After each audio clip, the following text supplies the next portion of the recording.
Okay, let's unpack this. Have you ever felt that, nagging fatigue, those weird digestive issues that just pop up, or just a general feeling of being, Hmm. well, not quite right, even when you're really trying? Right. Doing all the healthy things, eating well, maybe exercise. Exactly. But something still feels off. We're diving into something today that's uh, kind of invisible, but potentially everywhere. And it Mhm. can really mess with how you feel and function day in, day out. And you might not even connect the dots. Not at all. It's genuinely fascinating and a bit scary how certain elements, things we might not even think about, can become, well, pretty dangerous inside our bodies. Here's how. Well, they often hide. Yeah. They can mimic other common health problems, making them incredibly hard to actually pinpoint. So that's our deep dive today. We're pulling back the curtain on this hidden issue, heavy metals in the body. Yep. We want to get into what they are, how they quietly affect you, where you might be getting exposed. Which is sometimes surprising. Oh, definitely. And how we can actually detect them, and maybe most importantly, what practical steps you can actually take to deal with them if they are present. Think of this as your sort of essential guide, Yeah. your shortcut to getting informed on something that has, frankly, huge implications for health. Okay, so these silent invaders, the heavy metals, what's the first thing we need to understand about them? Well, their basic nature. They're called neurotoxic. That means they have a real liking and affinity for your nervous system tissue. And also your endocrinological tissue. So we're talking about your hormone-producing glands. Right. Which makes them extra tricky because they don't just pass through easily. They like to stick around, they accumulate over time. Exactly. And that accumulation leads to something we sometimes call the overflow concept. Overflow, like a bucket. Kind of, yeah. Imagine your body's capacity is like a bucket slowly getting filled with these metals. Eventually it gets too full and it starts to spill over or overflow, and that spillover manifests as various other health problems. Ah, I see. And those problems might get diagnosed as something totally different. Precisely. Often misdiagnosed, yeah. Attributed to causes that seem completely unrelated to the actual root cause, which is the heavy metal burden. And the symptoms themselves. You mentioned they can be really common, almost deceptive. Oh, absolutely. It's a huge spectrum. You've got things like that deep, chronic tiredness, just extreme fatigue that sleep doesn't fix, Yeah, I know that feeling. interrupted sleep, or even full-blown insomnia. Then there's the gut stuff. Always the gut, isn't it? Often. Highly irregular bowel movements, maybe severe bloat, like really bad bloating, foul-smelling gas, maybe stools that look kind of dissolved, Ugh. or you might swing back and forth. Chronic constipation that just won't budge, then suddenly diarrhea. Okay, so beyond the gut, what else? Well, it can show up on your skin, looking Yeah. older than you are, more wrinkles, Prematurely aged skin, yeah? blurred vision sometimes, and that really frustrating mental fog lots of people talk about. Brain fog, yeah. So hard to describe. It is. Or even a weird feeling of, like, external pressure on your head. It's not really a headache in the typical sense, but more like brain oppression, maybe neuroinflammation, Like your brain feels heavy or squeezed. something like that. And just this background permanent inflammation feeling throughout your body, you just can't seem to fully recover your energy no matter how much rest you get. It sounds like your body's just constantly fighting something. It is. It's fighting a battle it wasn't really designed to win on its own. Okay, so if the symptoms are so widespread and frankly kind of vague sometimes, Mm-hmm. how do we figure out where these metals are even coming from? That's vital. Pinpointing potential exposure sources is key, especially if you can't immediately get, say, lab tests done. And this is where it gets really interesting, right? Yeah. Because you think you're safe, Mm-hmm. but then you start looking and these things are hiding in plain sight almost. It's pretty eye-opening how much exposure we might have without realizing. It's true. The sources are surprisingly ubiquitous everywhere. Think about your workplace first. Are you in direct contact with metals? Microplastics. Working in certain industries, that's a big one. Right, industrial settings. Or maybe you live or work in a rural area. Then you've got environmental exposure to things like agrochemicals, pesticides, antibiotics used in farming, fertilizers, especially if you're around livestock or big plantations. Okay, so work environment. Hmm. What about just our habits? Absolutely. Lifestyle plays a role. Past or current smoking, for Like instance. tobacco, yeah. Certain recreational drug use. Even some long-term medications, pharmacological treatments can contribute. And the stuff we put in our bodies daily. Food. Water. Big time. Contaminated food is possible. Well, water needs careful checking. Even tap water, especially in older buildings where the pipes might still contain lead. Red pipes, wow. Still a thing. Still a thing in some places, yes. And then there's one that's super common, maybe overlooked. Dental amalgams. The silvery fillings. Exactly, those metallic fillings. You're basically swallowing tiny, tiny amounts of that material constantly, subtly, every single day. Just from chewing and saliva. Yep. And that creates this ongoing low-level exposure. And remember, these absorbed metals, they don't just cause those general symptoms we talked about earlier, they build up. Right, the accumulation. And they can become a foundational trigger for much more serious health problems down the road. That's the really crucial piece here, isn't it? Your immune system is working overtime trying to contain these metals. Constantly trying. But here's the kicker. Your body's amazing natural detox system, it just can't really handle heavy metals effectively on its own. It's not equipped for it. It's like asking, I don't know, a coffee filter to filter out microbes. Wrong tool for the job. So what happens? It stores them. Yeah, typically inside your cells. It's meant as a temporary holding pattern, but it's a short-term fix. Eventually, the system gets overwhelmed and the body starts to struggle, starts to, well, collapse under that burden. Wow. So it's not just annoying symptoms. This can actually trigger major conditions. Absolutely. What's really striking is that heavy metals can act as that foundational trigger for a whole range of serious conditions.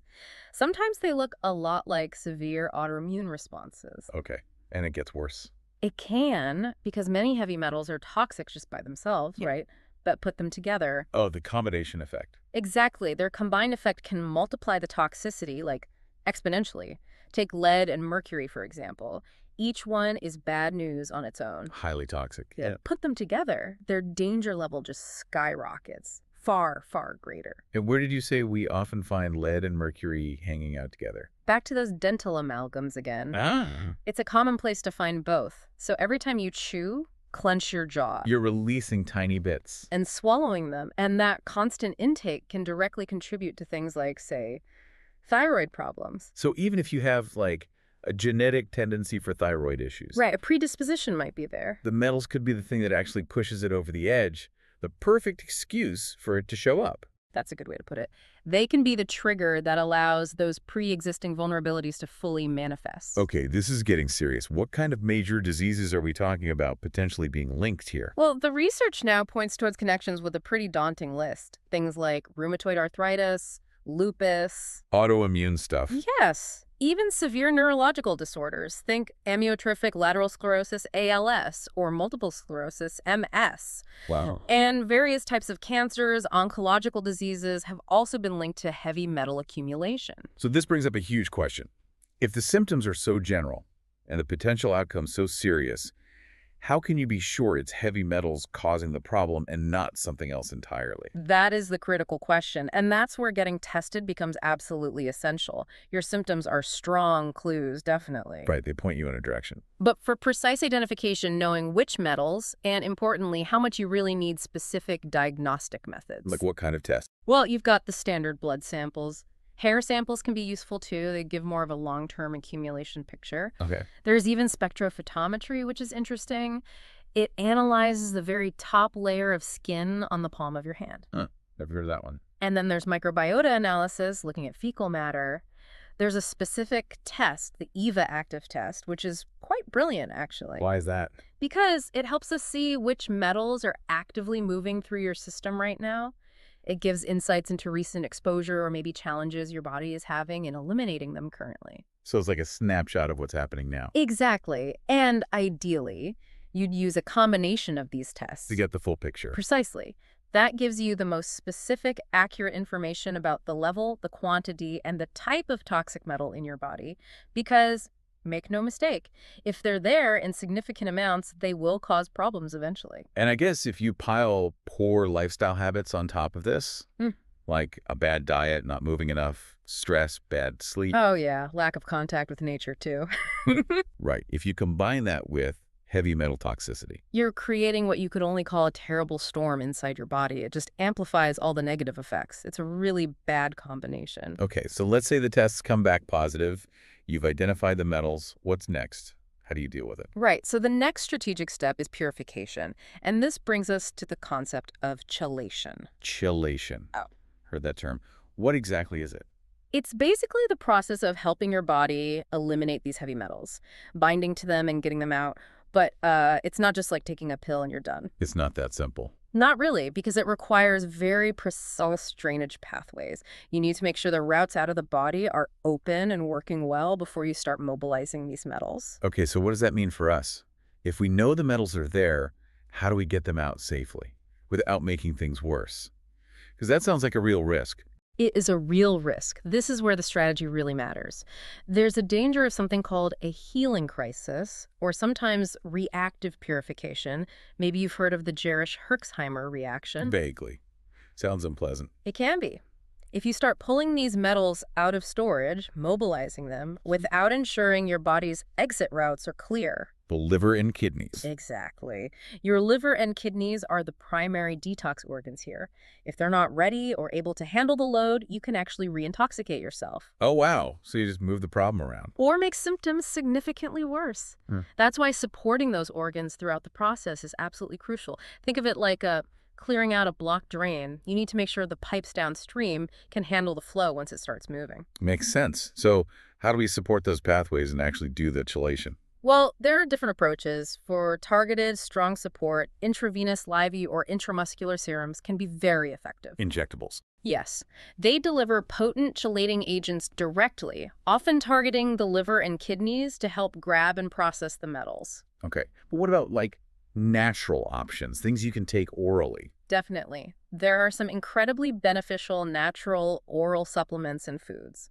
Now, they're generally less potent than, say, an IV chelator, but they offer significant support and can be very effective, especially as part of a broader strategy. And some might be things people already have. Quite possibly. Take cilantro, for example. Cilantro, like in salsa. Yep. It's remarkably good for helping mobilize mercury and aluminum. The key is you need to use it raw for the best effect. Interesting. Okay, what else? Garlic.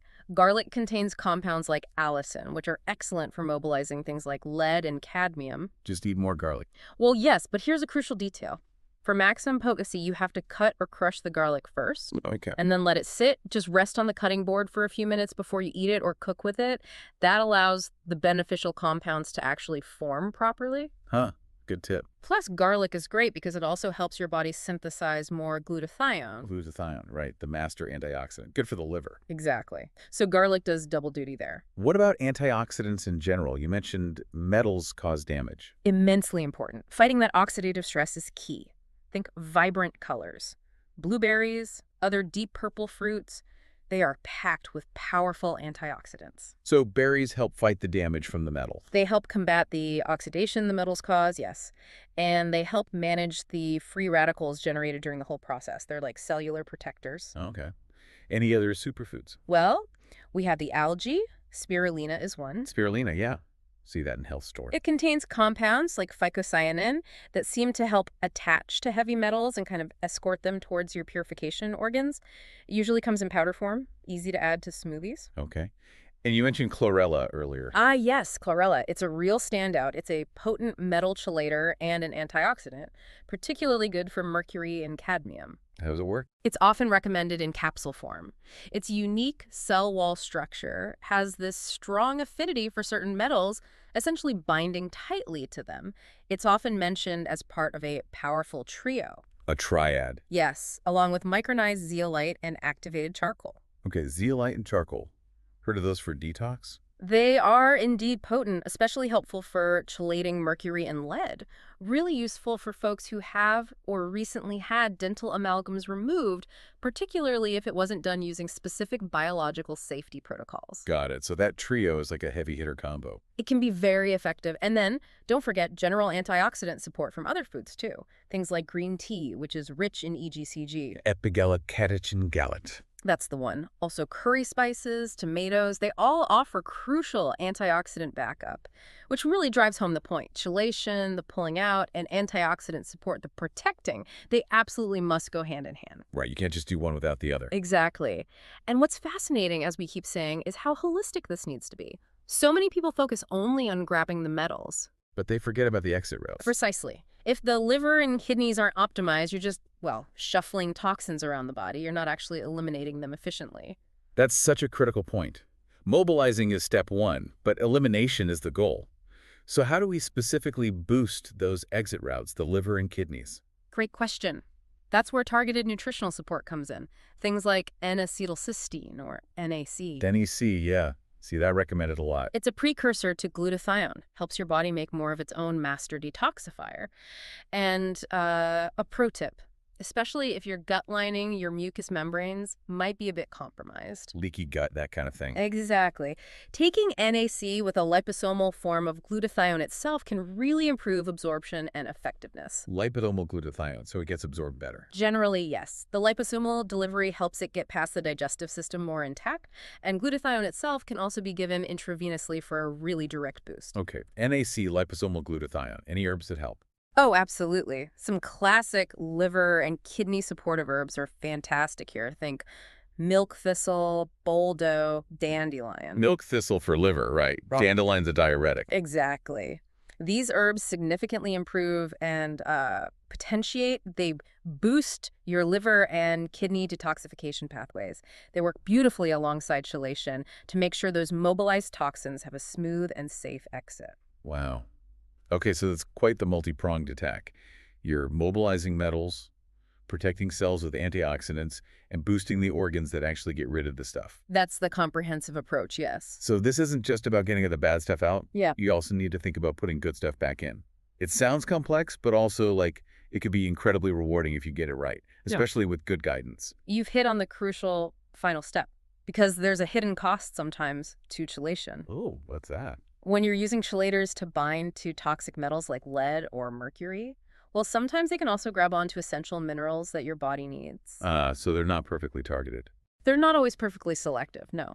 So you can inadvertently deplete important things like zinc, selenium, magnesium, minerals that are absolutely vital for countless bodily functions. Okay, so you pull out the bad guys, but might lose some good guys in the process. Exactly. Which is why, after a period of chelation, remineralization becomes a vital step. You need to replenish those essential minerals. When you do that, just take supplements. That's one way. It can also be done intravenously or intramuscularly for more direct repletion, or orally with targeted supplements and mineral-rich foods depending on your individual needs and levels. And I imagine you need to track all of this carefully. Oh, absolutely non-negotiable. Throughout this entire process, detection, chelation, support, remineralization, meticulous monitoring is key. Keeping a precise record of your levels, your symptoms, how you're feeling. Why is that so critical? Because without that proper monitoring and control, you run the risk of things going sideways. You might end up feeling exhausted, totally lacking energy. Maybe your sleep gets disrupted again, basically negating all the positive effects you were aiming for. So it's about precision, adjustment, and really careful management. Precision and care, exactly. It's a journey that requires attention to detail. Well, this deep dive has really given us a comprehensive roadmap, hasn't it? From understanding just how subtle but profound the impact of heavy metals can be, The sneaky symptoms, to identifying where they might be coming from in our everyday lives, the specific ways we can actually test for them, getting concrete data. and then navigating that whole complex multi-step process of chelation, pulling them out safely while supporting the body, and finally, the crucial step of putting the good stuff back in with remineralization. It's a lot, but piece by piece, it makes sense. It really does. And this knowledge, it's not just interesting information, it feels genuinely empowering. It helps you understand and potentially address a really critical, often completely overlooked piece of your health puzzle. It's definitely a complex issue, no doubt. But understanding it can be foundational for overall well-being, especially once you know what signs to look for and what questions to ask. Absolutely. So as everyone listening reflects on this, maybe thinks about how intertwined our modern world is with these silent toxic elements. Here's a final thought to mull over. Okay. Considering everything we've talked about, what's maybe one small everyday change you could start thinking about or even implement to reduce your personal exposure, even before you dive into thinking about a full detox protocol? Just one small step.